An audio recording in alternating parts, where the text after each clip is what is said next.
The New Prosperity Copper Gold Project is located in the Caribou Regional District of British Columbia, 125 kilometers southwest of the city of Williams Lake. The region covers a large area of BC, over 80,000 square kilometers, roughly the size of Portugal, and is home to some 63,000 people and 18 municipalities.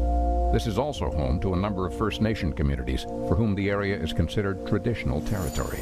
Well, we've talked about the New Prosperity Mine before. It was proposed years ago. The British Columbia government accepted the proposal, but for some reason, Ottawa's Environment Department rejected it. Something about some fish in a lake or something. Well, now the proposal is back, spending hundreds of millions of dollars more to go the extra mile in terms of environmental concerns. Will the federal government approve this mine this time? Joining us now from Ottawa to talk about it is Chief Irvin Charlieboy, the former chief of the Alexis Creek First Nation. What a pleasure to have you on the show, sir. Welcome. Yes. Now, tell me a little bit about your band, of which you used to be the chief. Tell me about the Alexis Creek First Nation. Well, I was the chief of the Alexis Creek First Nation for 20 years. And 18 of those years, I was a tribal chief for the Chilcotin Nation, too. So there's how many people are a member of the Alexis Creek Band and of the larger Chilkoot Nation? Roughly, we got a little over 600 in our band, the Alexis Creek First Nation, and it's a little better than 600. Now, tell me what kind of job. I see you're wearing a cowboy hat. That's that Western style.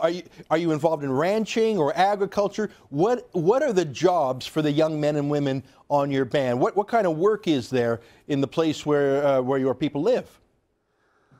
Some people work for our logging company. Our band has a logging company with Toco Industries, so that a few work there, but the that's not going to last very much longer, I don't think, because 6 or 7 years maybe, because of the beetle infestation and running out of logs. And I think we got to have something in place of logging, because right now the young people don't have jobs, and they need something. They need a future. We need a future for our younger generation.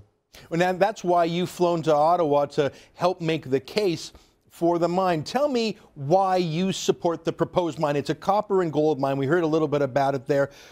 Do you see this as a source of employment for young people in your band? Is there also a cash benefit? Is there an impact benefit agreement or some other payments to your people? Tell me the benefits that'll come to the Alexis Creek First Nation if this goes ahead. Well, the benefits I see is the younger people will have jobs, and then the high-paying jobs in the mines, and it's a perfect opportunity for younger people, like a younger generation. Like before, when I was a chief, I was totally against this mine, the New Prosperity Mine, because they were going to drain Fish Lake. And after I retired as a chief in 2010, then I started reading about this New Prosperity Mine, and then they were not going to drain Fish Lake. They were a little over 2 kilometers away from it, and a tailing pond anyway. And so I started supporting it. And once I started supporting the New Prosperity Mine, then I was ostracized from the nation, and that's didn't make me feel very good, but I haven't quit. Well, tell me, if there's a division of opinion, who is on your side, so to speak? Are there young people who have said, we want these jobs? How have the pro-mining folks in that area expressed themselves? You're in Ottawa talking about it. Who else wants those jobs? I've talked to a lot of younger people, but, you know, there's a lot of younger people there. They're getting jobs in the mine, like some are in Mount Poly Mine and some in the Gibraltar Mine.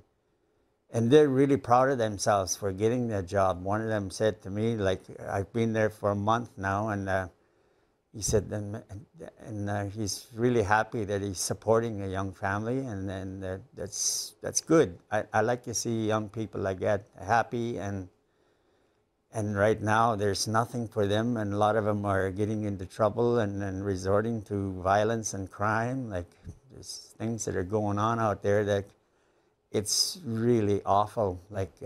Now, what kind of a hearing are you receiving on Parliament Hill? Have you had a chance to meet with any decision makers or any political leaders? Have you met with the Minister of Natural Revenue or the Natural Resources, or the Minister of the Environment, or the Aboriginal Affairs Minister? Who have you been talking with in Ottawa? Well, we met with a bunch of ministers here this morning, and then we were well received. I mean, they listened, and they're really listening and really positive. We got a positive response from them, so it looks promising. And this afternoon, they are some of the people that I'm traveling with. They're meeting with the parliamentary secretary for the. Well, listen, Chief Charlie, I'm glad you're in Ottawa making the case. You seem like a great grassroots man, obviously 20 years of political leadership in the band. I hope your side of this debate prevails, because there's nothing more hopeful, especially for Aboriginal people, than a new mine. That's 30, 40, 50 years of jobs. I'm glad you came on our show today. I'm glad you're getting the meetings you need in Ottawa. Can we talk again later on as this story progresses? When we get a final decision on the mine, would you consider coming back on the show?